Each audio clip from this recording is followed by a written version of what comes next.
Assalamualaikum warahmatullahi wabarakatuh.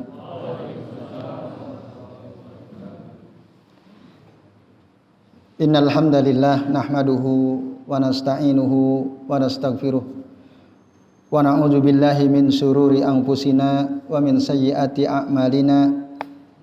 May yahdihillahu fala mudhillalah wa may yudlil fala hadiyalah. Asyhadu an la ilaha illallah wahdahu la syarikalah wa asyhadu anna Muhammadan abduhu wa rasuluh. Allahumma shalli wa sallim wa barik ala Muhammad wa ala ali Muhammad kama shallaita wa barakta ala Ibrahim wa ala ali Ibrahim fil alamina innaka Hamidum Majid. Amma ba'du. Bapak-bapak dan ibu-ibu serta hadirat sekalian, rahimani wa rahimakumullah. Semoga kita semua yang hadir di majelis ini senantiasa dirahmati Allah Subhanahu wa taala. Amin ya Allah ya rabbal alamin. Alhamdulillah Bapak Ibu, pada kesempatan maghrib hari ini atas izin Allah kita bisa berjumpa kembali untuk melanjutkan ngaji kitab Al-Mu'taqad As-Sahih Al-Wajibu ala kulli muslimin i'tiqaduhu karya Syekh Abdul Salam bin Barjas rahimahullah. Pada kesempatan kali ini Bapak Ibu kita masih membahas akidah yang sahih dalam tauhid uluhiyah ya. Kemarin kita membahas muqaddimah dari bab ini ya. Dan kami akan melanjutkan ya terkait dengan perkara penting yang berkenaan dengan tauhid uluhiyah ini. Bapak Ibu dan hadirin sekalian, jadi tauhid uluhiyah ini ya, tauhid uluhiyah ini atau tauhidul ibadah ini dia betul-betul sangat penting ya untuk kehidupan seorang hamba. Bahkan muhimmun jiddan, kata saya Abu Ais Muhammad Sami, sangat penting. Kenapa? Karena ya tauhid uluhiyah ini diantara keutamaannya adalah yamna'u sahibahu minal khuludi finnar. Dia bisa mencegah orang yang bertauhid uluhiyah secara benar dari kekekalan di dalam neraka. Artinya orang yang dia tauhid uluhiyahnya benar, dia nggak mungkin disiksa oleh Allah Ta'ala di neraka dan kekal di sana. Tidak mungkin. Artinya, ya, mungkin dia banyak dosa. Lalu karena perbuatan dosanya itu, mungkin dia tidak sempat bertaubat. Kemudian diazab oleh Allah Subhanahu wa Ta'ala. Dimasukkan dia ke dalam neraka. Tapi karena dia ya, dalam hatinya ada tauhid uluhiyah, pasti suatu saat dia akan diangkat dari neraka. Dia tidak mungkin kekal di dalam neraka. Itu Bapak Ibu dan hadirin sekalian, a'azani Allah wa iyyakum ajmain. Nah, maka dalam satu hadis yang sahih dari Nabi sallallahu alaihi wasallam, Nabi bersabda, "Ya bena Adam, wahai anak Adam, lau ataita bi qurabil ardi khotoya."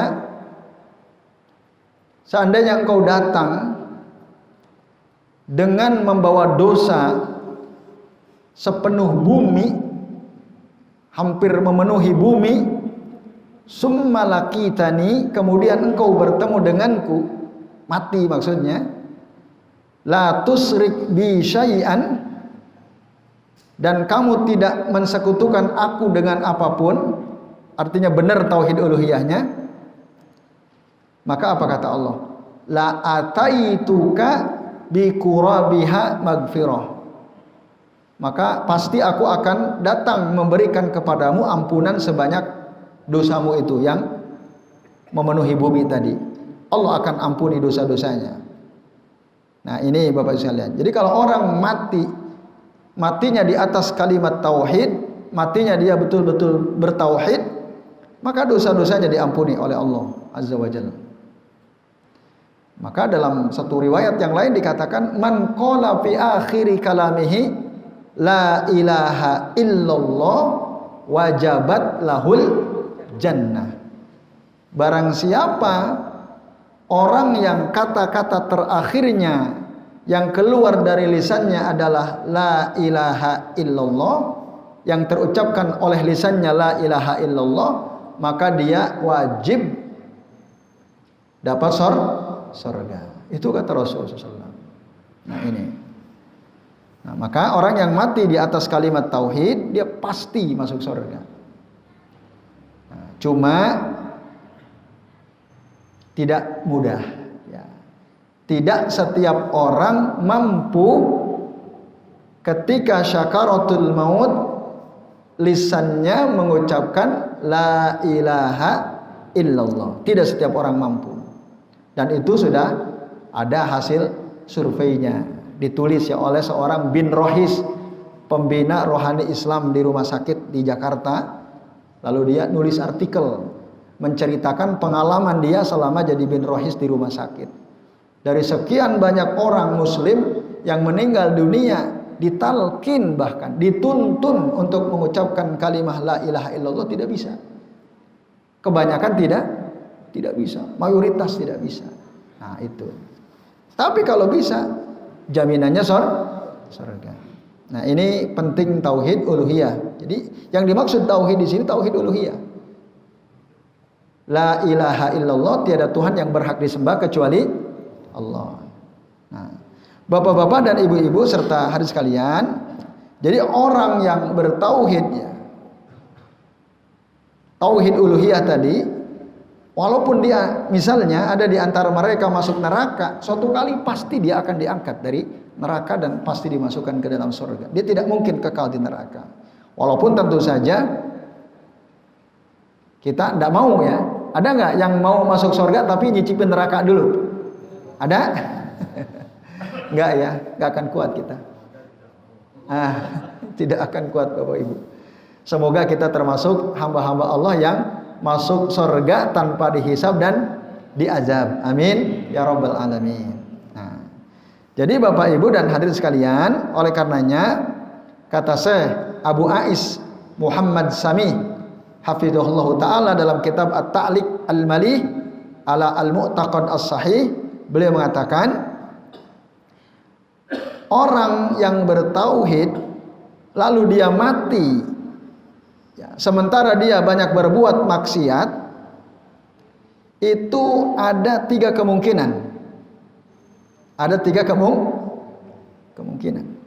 Kemungkinan pertama, dia diampuni seluruh dosanya, diampuni seluruh kemaksiatannya karena karunia dari Allah Ta'ala, lalu kemudian dia masuk surga tanpa merasakan neraka dulu. Seperti yang tadi dikatakan oleh Nabi ya, kita banyak dosanya memenuhi bumi bahkan sampai ke langit, sebanyak buih di lautan, istighfar sama Allah, tidak pernah menyekutukan Allah dengan apapun, lalu kita mati dalam keadaan seperti itu, maka tadi la ataituka bi qurabiha maghfirah, aku akan datang kepadamu dengan ampunan sebesar itu pula. Berarti ampuni itu semua dosanya. Ada yang seperti itu. Ada yang wa imma an yu'adzibahu ala qadri zambihi. Tapi ada di antara hamba-hamba Allah yang diazab sesuai dengan kadar perbuatan dosanya sampai dianggap cukup. Ya, jadi dia dimasukkan dulu ke dalam neraka. Kalau dianggap sudah tuntas sesuai dengan banyaknya dosa yang dilakukan, nah summa ba'da zalika yukhraju minan nar fayadkhulu al jannah. Nah, lalu setelah itu dia dikeluarkan dari api neraka dan dimasukkan ke surga. Ada yang seperti itu. Jadi nyicipi dulu neraka, ada. Nah. Kemudian bapak-bapak dan ibu-ibu serta hadirin sekalian, ini kan keadaan orang yang bertauhid nih, yang bertauhid dan tidak dibatalkan tauhidnya saat dia masih hidup. Nah, yang ketiga, wa imma an yasfa'a fihi an-nabiy sallallahu alaihi wasallam wa salihul mu'minin wal malaikah. Ada di antara mereka itu yang bertauhid uluhiyah tadi mendapatkan syafaat dari Nabi sallallahu alaihi wasallam, mendapatkan syafaat dari orang soleh dari kalangan orang beriman, mendapatkan syafaat dari para malaikat. Nah, maka orang yang seperti ini akhirnya dikeluarkan dari neraka bahkan sebelum tuntas. Harusnya dia dibakar di neraka katakanlah 100 tahun. Harusnya. Ya. Tapi karena dia mendapat syafaat dari Nabi, mendapat syafaat dari orang-orang takwa, dari orang beriman, dari teman-temannya, mendapat syafaat dari para malaikat, akhirnya diangkat duluan. Nah, Bapak Ibu dan saudara sekalian, di dalam Al-Quran, ya, surah An-Naba dijelaskan, ya, yaitu tepatnya pada ayat ke-23 atau dari 21 sampai 23. Kalau mau lengkap sampai 25 ya, 26 ya.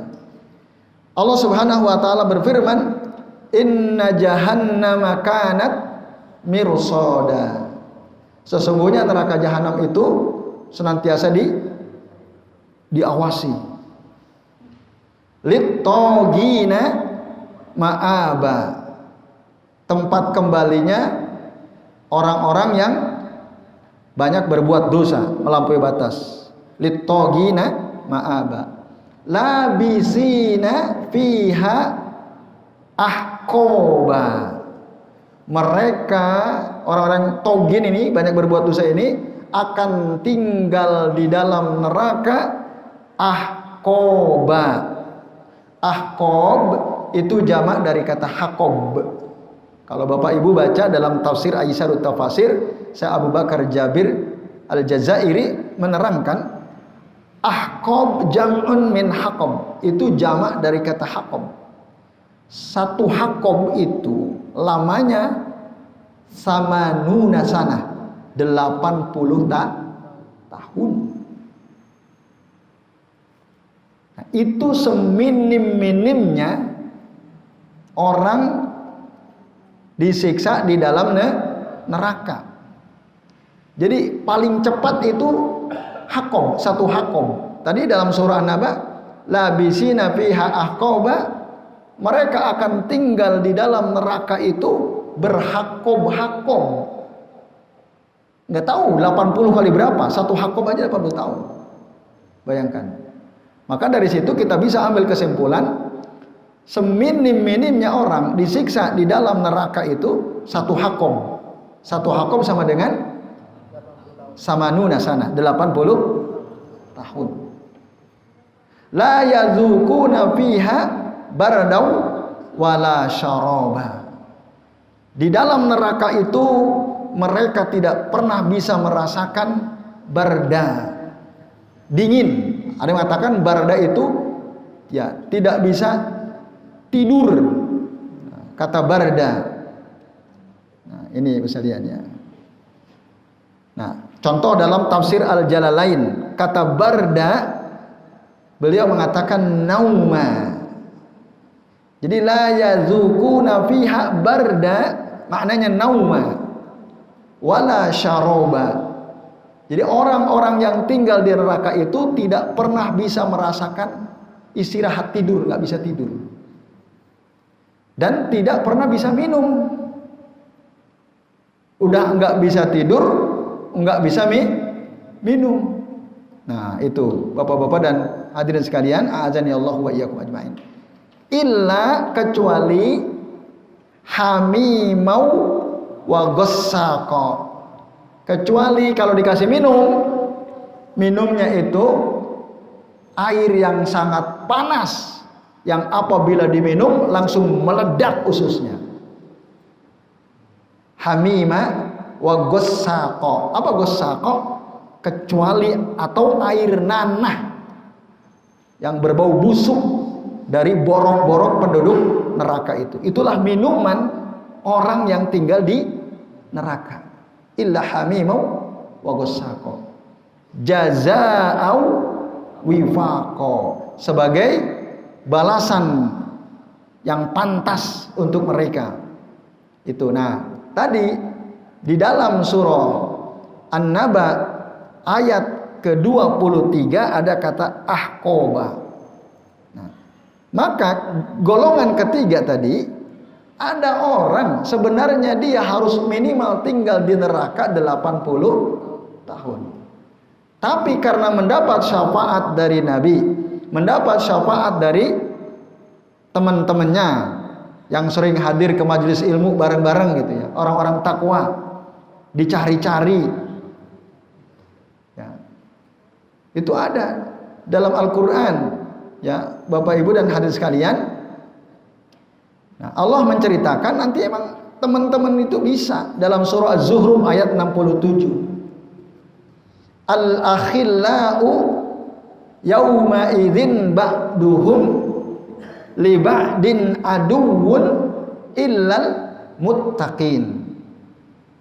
Semua teman, apapun basis pertemanannya, kelak nanti pada hari kiamat, di akhirat nanti, sebagian mereka menjadi musuh. Ba'duhum li ba'din aduwwun. Silakan buka tuh dalam surah apa? Az-Zuhruf ayat 67. Itu. Semua jadi musuh. Teman kerja, teman kuliah, teman sekampung, teman ronda, teman apa lagi? Teman sekamar, sekasur, itu jadi musuh semua. Illal muttaqin, kecuali orang-orang takwa. Nah, orang takwa itu nyari-nyari nanti. Gitu. Disebutkan oleh Nabi, dia akan nyari, mana si fulan temanku dulu yang sering bareng sholat jamaah bersamaku, puasa bareng. Kalau kita duduk di majelis ilmu bareng-bareng, kok nggak kelihatan? Mana Mas Fajar, kata Mas Anin? Kok nggak ketok di surga misalnya? Nah, oh coba lihat di neraka, oh ada. Nah, harusnya 80 tahun harusnya. Tapi karena dapat syafaat dari temannya, diangkat oleh Allah Ta'ala. Nah itu sekalian, ada yang seperti itu di antara ahlu tauhid. Tapi syaratnya dia harus tauhid uluhiyah, itu syaratnya. Benar cara dia bertauhid secara uluhiyah, beribadah kepada Allah Ta'ala. Nah ini bapak-bapak dan ibu-ibu serta hadirin sekalian, azani Allah wa iyyakum ajmain. Kemudian tauhid uluhiyah ini yang terdokumentasikan dalam kalimah la ilaha illallah itu, Bapak Ibu, nilainya sangat tinggi dan sangat berbobot nilainya. Maka Nabi pernah bercerita ya, tentang orang ya, dari umat ini ya, an rajulin min hadhil ummah yakhruju ala ru'usil khalaiki yaumal qiyamah. Nabi cerita, ada orang dari umat Nabi ini, dia nanti pada hari kiamat akan keluar ya, di hadapan orang banyak. Tuda'u lahu sijillatihi ya, tuda'u lahu sijillatuhu minadz-dzunubi wal ma'asi. Lalu diletakkan ya, dosa-dosanya dan kemaksiatannya ditimbang. Nah, Bapak sekalian, lalu kata Abdullah bin Amr bin Al-As radhiyallahu anhu, kullu sijillin min hadhihi sijillat, setiap lembar dari catatan amal dia ya, yang banyak dosanya itu, panjangnya maddal basar, sepanjang sejauh mata memandang ya. Walahu tis'atun wa tis'una sijilla minadz-dzunubi wal ma'asi Padahal catatan amal dia itu, setiap orang itu ada 99 lembar. Dan isinya semua dosa. Nah, isinya semua dosa. Kalau kita baca dalam surah Al-Qari'ah, ada ayat bunyinya gimana?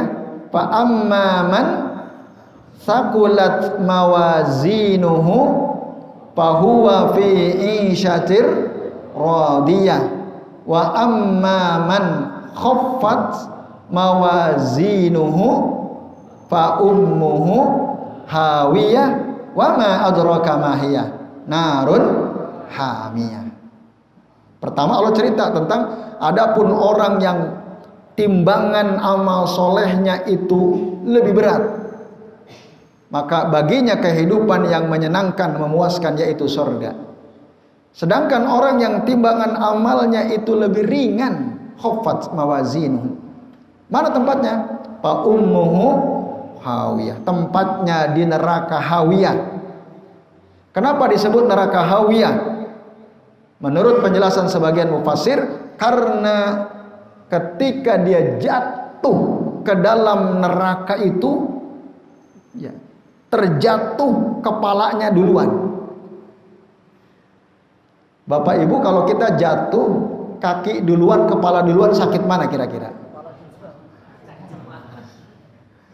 Pasti kepala duluan. Begitu kata hawiyah itu, kata ummuhu, itu artinya ra'sun. Kalau kita baca ya tafsir Ibnu Al-Jauzi, kok kenapa fa ummuhu hawiyah? Itu maksudnya diantara maknanya adalah ummuhu, kepalanya hawiyah, yang terjatuh duluan. Walaupun ada sebagian mufassir mengartikan itu nama neraka. Setiap neraka ya, itu ada beberapa nama. Itu ada maksudnya gitu. Kenapa disebut Jahannam? Kenapa disebut Sakor? Kenapa disebut Hawiyah? Itu penjelasannya ada. Nah, tadi terkait dengan neraka Hawiyah itu adalah neraka yang para penghuninya itu jatuhnya dengan cara kepalanya duluan. Gitu. Kira-kira dari sini kita jatuh kepala duluan gimana? Benjol nggak kepalanya? Dari sini aja. Ada nggak yang berani loncat kepala duluan? Ada yang berani. Padahal neraka itu berapa jauhnya kalau kita jatuh itu? Sab'una sana. 70 tahun. Masiratu sab'ina sana. Setinggi apa tuh kira-kira? Kalau kita lempar sesuatu 70 tahun kemudian baru nyampe. Berapa kilo kira-kira? Gak tahu kita ya, gak bisa ngitung tuh. Udah gitu kepalanya duluan. Tuh orang yang timbangan amal solehnya sedikit, khaffat mawazinuhu fa ummuhu hawiyah wa ma adraka ma hiya. Tahu nggak kalian apa itu? Neraka hawiyah ini yang kalau jatuh orangnya kepala duluan. Narun hamiyah, yang isinya api yang sangat panas tadi. Nah, ini Bapak-bapak dan ibu-ibu serta hadirin sekalian, a'azani Allah wa iyyakum ajmain. Tidak, kita putus asa tuh udah paling. Ya Allah, ternyata amal solehku timbangannya sedikit. 99 lembar isinya kebanyakan dosa, isinya kebanyakan maksiat.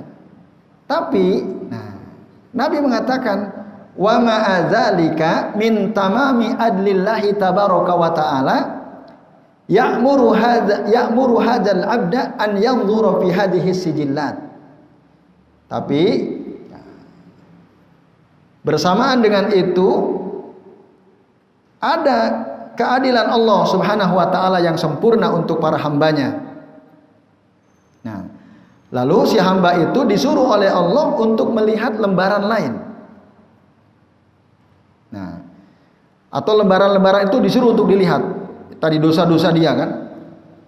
Lalu ditanya, "Hallaka indana hajah?" Kamu punya keinginan enggak? Kata Allah Ta'ala. "Hal zalamaka hafazati?" Apakah malaikat-malaikat malaikatku yang menjagamu itu berbuat zolim kepadamu. Bapak Ibu, Allah tanya tuh, barangkali kamu merasa terzolimi, malaikat salah nyatet, mungkin nggak? Salah nyatet, kita nggak salah dibilang salah. Kalau wasit mungkin salah, bisa jadi.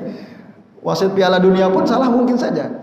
Tapi malaikat apa mungkin salah? Maka Allah tanya, hal zolamaka hafazati, apakah malaikat yang aku tugaskan untuk menjagamu itu menzolimimu? Fayaqul, lalu si hamba ini berkata, la ya Rabb, tidak ya Rabb. Emang tidak mungkin malaikat salah catat, salah keputusan, tidak mungkin. Nah, lalu fayaqulullahu azza wa jalla li hadzal muwahhid. Lalu akhirnya Allah azza wa jalla berkata kepada si muwahhid ini yang bertauhid, benar tauhid uluhiyahnya, kana muwahhidan. Nah, dia tauhid uluhiyahnya benar. Dalam beramal ikhlas lillahi ta'ala, cara ibadahnya benar, sesuai yang diperintahkan Allah, sesuai dengan tuntunan Rasul, persis sama. Dia nggak pernah berbuat bid'ah tuh. Tapi ini orang, lakinnahu kana musrifan ala nafsihi ya fidzunubi wal ma'asi. Tapi ini orang walaupun benar ibadahnya sesuai sunnah Rasul, tapi dia sering berbuat dosa dan maksiat. Ada nggak? Ada nggak? Sholatnya benar sesuai tuntunan Rasul, doanya benar, zikirnya benar, tapi maksiat. Ada? Ada. Banyak. Dan mungkin kita termasuk di antara mereka. Nah, sekalian, akhirnya tadi ketika ditimbang banyak dosa kita banyak, tapi tauhid kita benar. Kalau ibadah kita itu betul lillahi ta'ala, cara ibadah kita sesuai dengan sunnah Rasul, tuntunan Rasulullah SAW. Tapi di sisi lain kita banyak berbuat dosa. Mungkin zolim kepada diri sendiri, kepada tetangga, kepada teman, ya, kepada orang lain, bahkan mungkin kepada hewan kita berbuat zolim. Banyak maksiat kita. Nah, akhirnya sekalian, fayaqulullahu azza wa jalla lahu, ya Allah berkata kepada si fulan ini, bala innalaka indana hajah. Ya, kata Allah, kamu punya keinginan dari kami, kata Allah. Sebenarnya kamu punya keinginan. Wa innakal yauma la tuzlam, dan hari ini, kata Allah, kamu tidak akan dizolimi. Ya. Lalu apa yang terjadi? Fayukhrijullahu azza wa jalla lahu bitaqatan, kata Nabi sallallahu alaihi wasallam. Akhirnya Allah keluarkan satu kartu. Padahal tadi kitab catatan amalnya berapa? 99 lembar dan panjangnya sepanjang sejauh mata memandang. Dikeluarkan oleh Allah Ta'ala kartu maktubun fiha la ilaha illallah. Tertulis di dalam kartu itu kalimat tauhid la ilaha illallah, yang diucapkan oleh orang yang banyak berbuat dosa dan maksiat ini. Tapi saat dia mengucapkannya ikhlas lillahi ta'ala, ibadahnya dia benar. Nah, ini sekalian. Nah, walakin tetapi golabathu nafsuhu wa golabahu syaitan fa asrafa ala nafsihi fi dzunubi wal ma'asi. Tapi ini orang walaupun benar tauhidnya, sering kalah oleh hawa nafsunya sendiri. Sholat benar, tapi ya kadang-kadang nggak jamaah gitu, karena kalah sama hawa nafsunya. Subuh ditinggalin, kenapa? Adu penalti, tinggal subuh hilang. Kalah dia sama hawa nafsunya, tinggalin sholat subuh demi untuk nonton Piala Dunia final misalnya. Ada nggak kayak gitu? Ada, banyak kayak gitu tuh. Nah, kalah dia hawa nafsunya, kalah dia oleh godaan syaitan, sehingga dia berbuat dosa, dia berbuat maksiat. Kemudian dia melihat kartu yang dikeluarkan oleh Allah itu, dan dia berkata, qala ya Rabb, wahai Tuhan, ma taf'alu hadhil bitaqah amama hadhihi sijillat. bitaqah amam hadhihi sijillat. Apa manfaatnya kartu kecil ini jika dibandingkan di hadapan 99 lembar yang isinya banyak perbuatan dosa saya itu? Kata si hamba ini, dia mengatakan hal itu di hadapan Allah Subhanahu wa taala. Lalu Allah taala yaqul, Allah berkata, fa innakal yauma la tuzlam. Sesungguhnya engkau hari ini tidak akan terzolimi. Wala budda an ta'khudha haqqaka, dan kau harus ngambil hakmu. Allah lalu berfirman ya dalam surah Fusilat ayat 46, wa ma rabbuka bizallamil lil abid, dan Tuhanmu tidak pernah berbuat zalim kepada hambanya.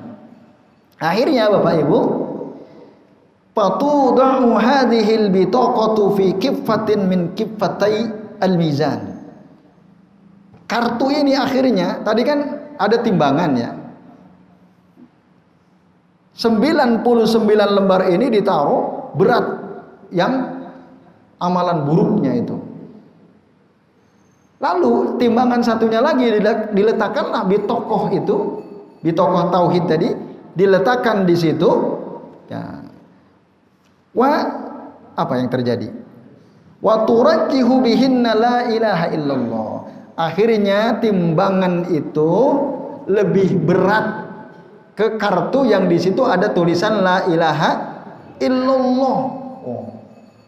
Yang tadinya jomplang ini diletakkan itu kalimat tauhid, berbalik. Padahal cuma satu kartu. Itu pun tidak sepanjang kitab catatan amal buruk ini. Lebih berat.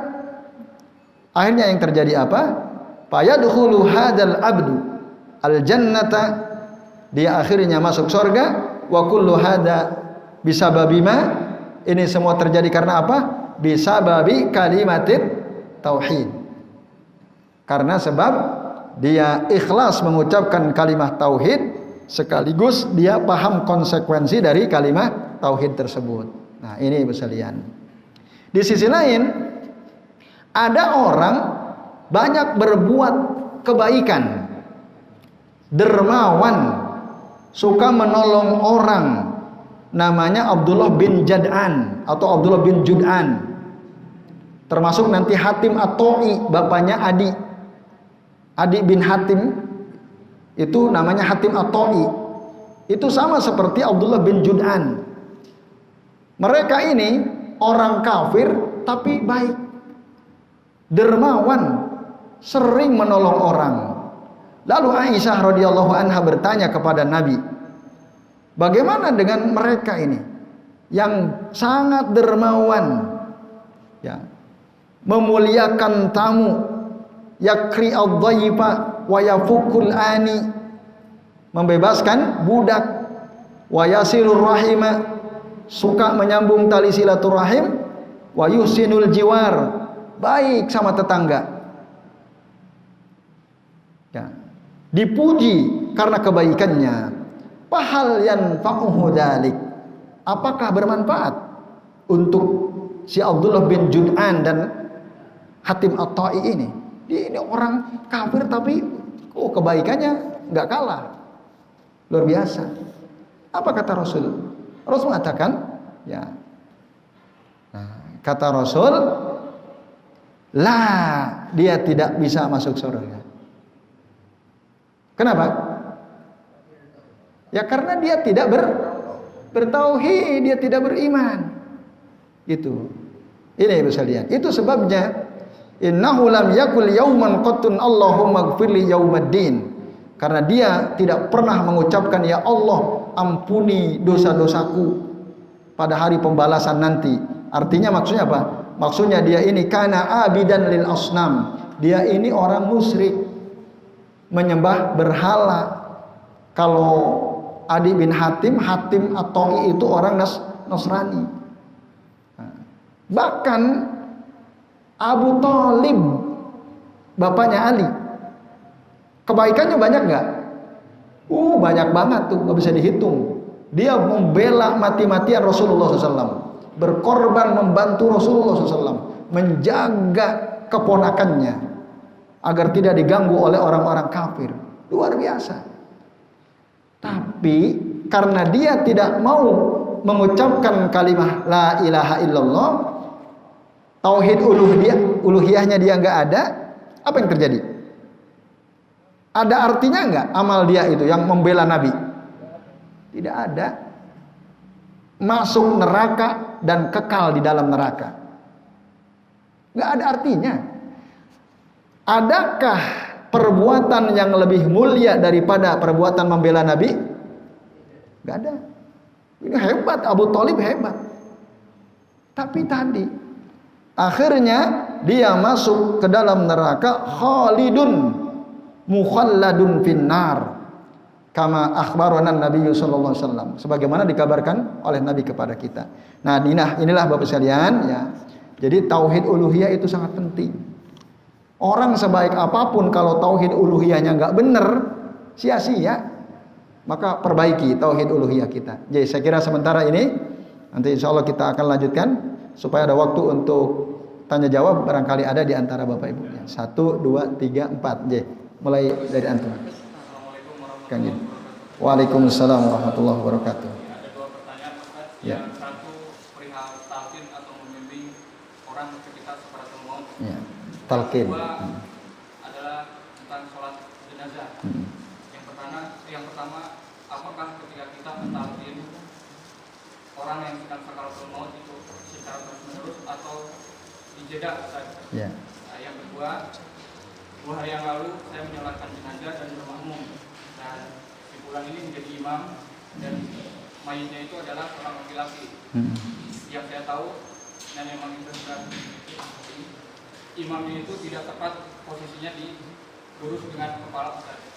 Terus saya menggeser, menarik lengan kanan supaya imam tersebut itu lurus Dengan kepala. dengan kepala Ustaz. Dan sofnya itu dibuat menjadi 3 sof. Ya. Apakah tindakan saya itu salah? Ya. Karena saya sudah menarik tangan imam untuk bergeser ke sebelah kanan. Imamnya geser nggak? Geser Ustaz. Ah, geser ya. Nah, terus setelah itu, setelah sholat dilaksanakan, sholat jenazah tersebut dilaksanakan, ada doa tambahan Ustaz. Lalu setelah selesai, saya memisahkan diri karena saya tidak mengikuti doa tersebut Ustaz. Setelah menjalankan jenazah. Ya. Barakallahu. Wa fiikum barakallah. Nah, ya syukran Kang Yudi. Ya, silakan Pak Agus ya. Di dalam tauhid uluhiyah yang dalamnya adalah melekat sifat-sifat Allah, misalnya sama, basor, al-jabar yang sesuai dengan Ustaz sampaikan 2 minggu yang lalu. Pertanyaan kami, apakah itu sebagai contoh saja 4 atau 3 sifat itu Pak? Karena di dalam Asmaul Husna kan ada sifat Allah itu 99. Ya. Mestinya disampaikan ke semuanya Ya. sifat-sifat itu.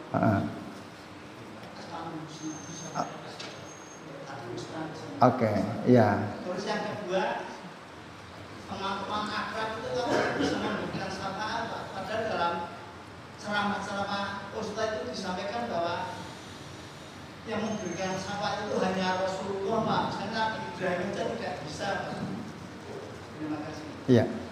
Oke. Terima kasih Pak Agus. 2 saja Pak Agus. Baik, terima kasih Pak Agus. Monggo Mas Adi. Waalaikumsalam warahmatullahi wabarakatuh.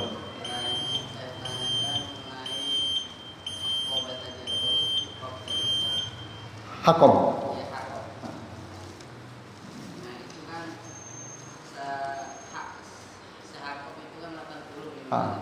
Menurut penjelasan sebagian ulama, hakom itu dalam betul ya.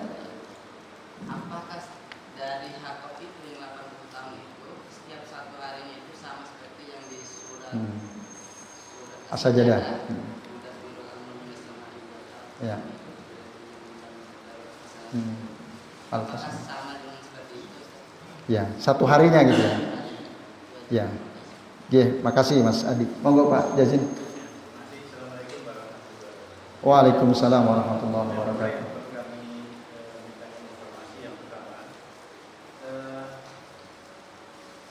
Manusia meninggal itu nanti di alam kubur dan dari alam barzakh. Ya. Kemudian dihembuskan menjadi surga. Neraka. Ya. Kira-kira kami yang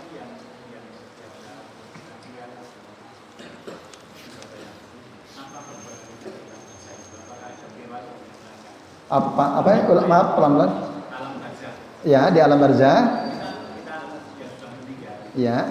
Apa saja yang bisa diamalkan untuk nanti di alam barzah sembarang Ya, baik. yang pertama.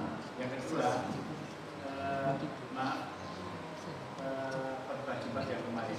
Ya. Yang kemarin. Yang saya sampaikan, ya. Itu kan kalau nggak salah punya dan baca Al-Quran, berzikir dan berdoa itu kan sudah sesuatu yang ada. Ya. Kalau salah satu di antara bagian itu bagaimana? Misalnya dia tidak pernah baca Quran, tapi zikir sama doanya kuat. Iya. Ya, baik, terima kasih. Baik, bapak-bapak dan ibu-ibu serta hadirin sekalian, ada sekitar 7 pertanyaan ya dari 4 orang penanya. Yang pertama dari Kang Yudi tadi ya. Bagaimana cara mentalqin? Apakah terus-menerus atau ada jeda? Ada jeda, tidak terus-terusan. Jadi pelan-pelan. Talqin itu ya, menyuruh dan membimbing, menuntun, itu talqin. Lakana yulakini itu artinya Pak atau Bu ucapkan, ayo la ilaha illallah, itu talqin. Kita nyuruh, yuk ucapkan yuk la ilaha illallah. Diam dulu, dia respon atau tidak, nanti lagi talqin lagi. Itu jadi tidak terus menerus. Nah, itu yang pertama. Yang kedua, kalau dia sudah berhasil mengucapkan, akhirnya ketika kita talqin dia bilang la ilaha illallah, berhasil, walaupun dia masih hidup, udah berhenti, enggak usah diajak ngomong, biarkan itulah kalimat terakhir yang diucapkan lisannya, biar sesuai dengan hadis Nabi tadi. Enggak usah diajak ngomong lagi, udah, yang lain jangan diajak ngomong, biarin. Terus kalau dia haus minum, berarti batal lagi, itu gugur lagi itu.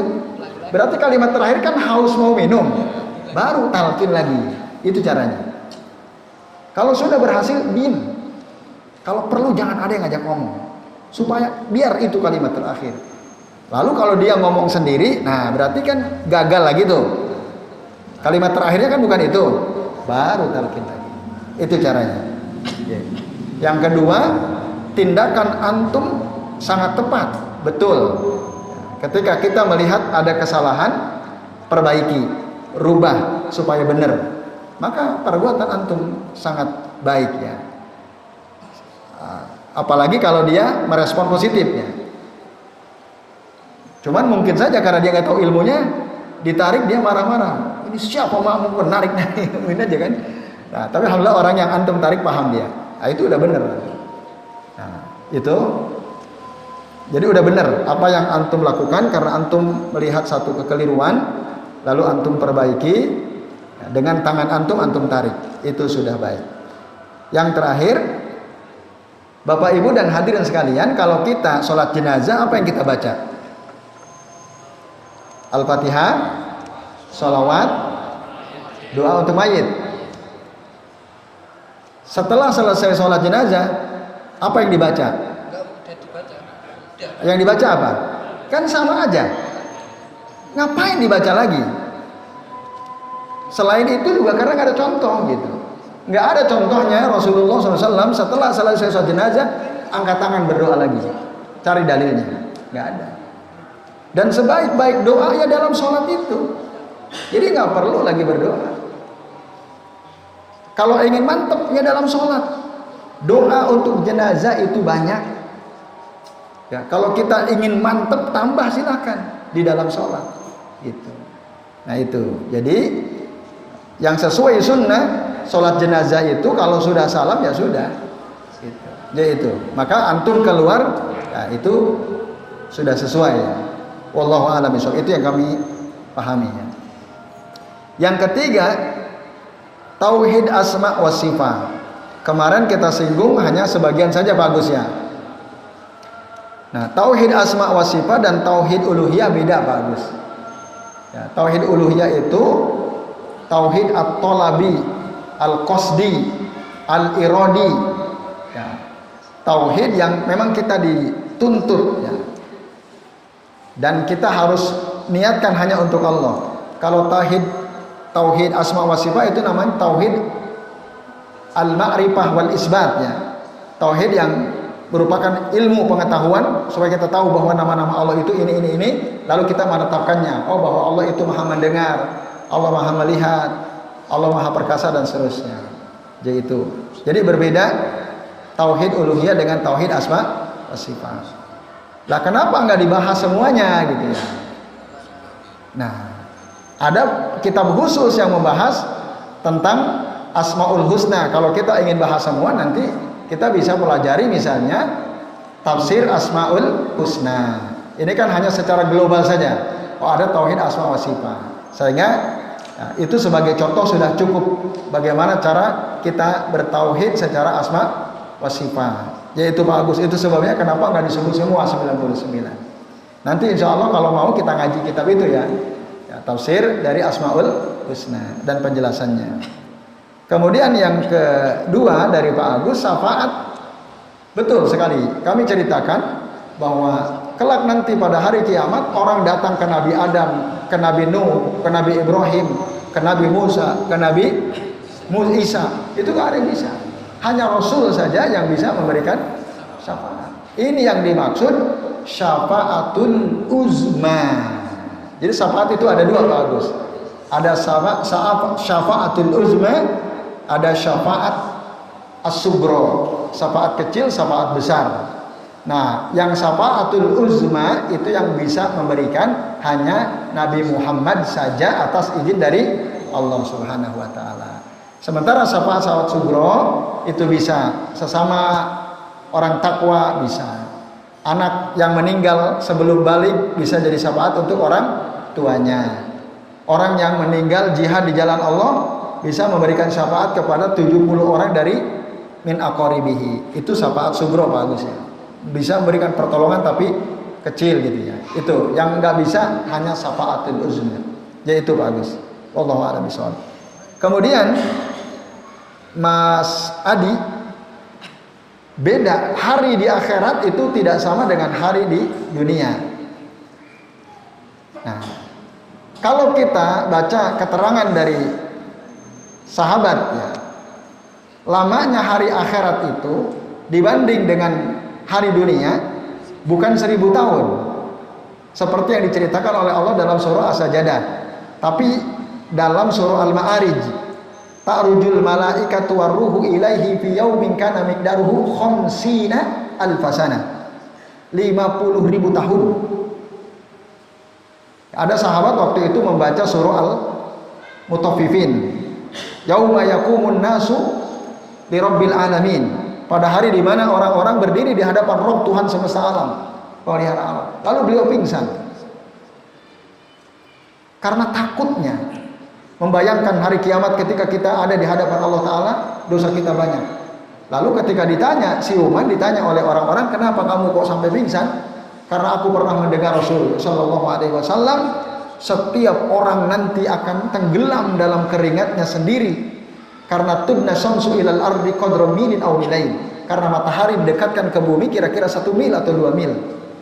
Ada yang tenggelam oleh keringatnya sampai ke mata kaki, sampai lutut, sampai pinggang, sampai dada, sampai telinga, bahkan tenggelam seluruh tubuhnya. Dan satu harinya itu sama dengan khamsuna alfasana, 50.000 tahun. Satu hari akhirat sama dengan 50.000 tahun dunia. Berarti 80 tahun kali 50.000. Hitung sendiri tuh. Tapi tadi ada yang dapat syafaat, belum habis, udah diangkat. Ada. Mau nggak antum termasuk mereka? Belum habis sebenarnya jatah antum neraka, tapi antum udah diangkat dulu. Mau nggak antum? Mau? Nggak mau ya. Kita maunya langsung masuk surga, tidak mencicipi neraka. Amin ya. Yaitu Mas Adi. Kemudian Pak Jazin, alam barzah itu alam kubur. Nah, nanti ketika terjadi hari kiamat, yang kedua semua bangkit. Di kuburan orang akan mendapatkan nikmat atau mendapatkan azab sesuai dengan amalan masing-masing. Ada dua, ada yang dapat nikmat, ada yang dapat azab. Nah, lalu nanti dibangkitkan ketika terjadi kiamat, dihitung, ditimbang, setelah itu baru Nah, dia akan menuju ke telaganya Rasulullah SAW. Minum dulu. Man sariba minhu surbatan lam yazma'u abadan, kata Nabi. Barang siapa yang minum seteguk air dari telaganya Rasul, tidak akan pernah kehausan selama-lamanya. Tidak akan pernah kehausan. Baru setelah itu kita akan nyebrang Sirat. Nanti masuk neraka atau masuk surga. Nah, pertanyaannya, amalan apa gitu Pak Jajinnya yang bisa membuat kita bisa selamat nyebrang jembatan gitu Pak Jajinnya? Iya. Apa amalan? Ya semua amal kebaikan yang kita amalkan dengan ikhlas lillahi ta'ala itu sangat membantu kita. Jadi orang-orang itu ketika nyebrang di atas Sirat keadaannya beda-beda. Ada yang sangat cepat secepat kilat, ada yang sangat cepat secepat cahaya, ada yang seperti naik kuda, ada yang seperti naik unta, ada yang jalan terseok-seok, ada yang dia merangkak gitu. Sebentar-sebentar berhenti, sebentar-sebentar kepleset, macam-macam sesuai dengan amalan masing-masing. Ada yang sangat pelan. Dan mereka bercahaya, cahayanya juga beda-beda. Ada yang sangat terang, terang sekali, bertingkat-tingkat digambarkan oleh Nabi. Bahkan ada yang cahayanya kadang hidup, kadang mati seperti kunang-kunang. Ketika mati dia diam, hidup jalan lagi. Udah jalannya pelan, cahayanya kadang hidup, kadang mati. Nah, ada yang seperti itu. Itu semua sesuai dengan amal perbuatannya masing-masing. Itu. Maka jangan sepelekan amal kebaikan. La tahqiranna minal ma'rufi syai'an. Jangan sekali-kali meremehkan perbuatan baik walaupun sedikit. Karena itu bisa memberikan cahaya kepada kita. Sering wudu diantaranya. Wudu itu akan membuat wajah kita, tangan kaki kita bercahaya. Baca doa mau ke masjid, Allahumma ij'alni fi qalbi nuran wa fi lisani nuran wa fi sam'i nuran wa fi basari nuran wa min fawqi nuran wa min tahti nuran wa an yamini nuran wa an shimali nuran wa min amami nuran wa min khalfi nuran Allahumma ij'alni nuran wa a'zimli nuran. Itu kita minta cahaya terus. Nanti orang yang sering berdoa begitu ketika berangkat dari rumah ke masjid, itu nanti dia akan dapat cahaya kelak nanti di akhirat. Dan cahaya itu sangat kita butuhkan. Maka baca tuh doa. Hafal belum? Belum, hafalin. Nah, hafalin. Dulu udah pernah di-share sama Mas Fajar kayaknya. Jadi itu, Pak. Terakhir, terus kalian 3 amalan yang berdoa, zikir, baca Quran, ya harusnya sebagai seorang muslim harus dia lakukan semua.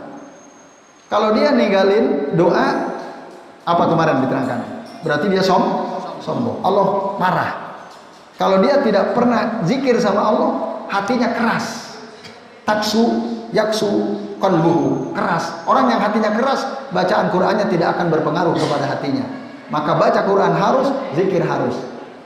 Gitu. Termasuk berdoa juga jangan ditinggalkan kalau bisa. Yaitu, kalau salah satu ditinggalkan, wah itu bahaya. Dia udahlah saya cukup zikir sama doa, baca Quran mau gitu ya. Jangan, harus. Karena itu kitab yang Allah turunkan untuk kita baca dan banyak ilmu yang kita bisa serap dari Al-Qur'an dan kita bisa ambil dari Al-Qur'an. Yaitu Pak Jazin, Bapak Ibu dan sekalian, terima kasih atas perhatiannya, semoga bermanfaat. Mari kita akhiri dengan membaca doa kafaratul majlis. Subhanakallahumma wa bihamdika asyhadu an la ilaha illa anta astaghfiruka wa atubu ilaik. Wa sallallahu ala Muhammadin wa ala alihi wa sahbihi wa baraka wa sallama alaihim ajmain. Billahi taufiq wal hidayah. Wassalamualaikum warahmatullahi wabarakatuh.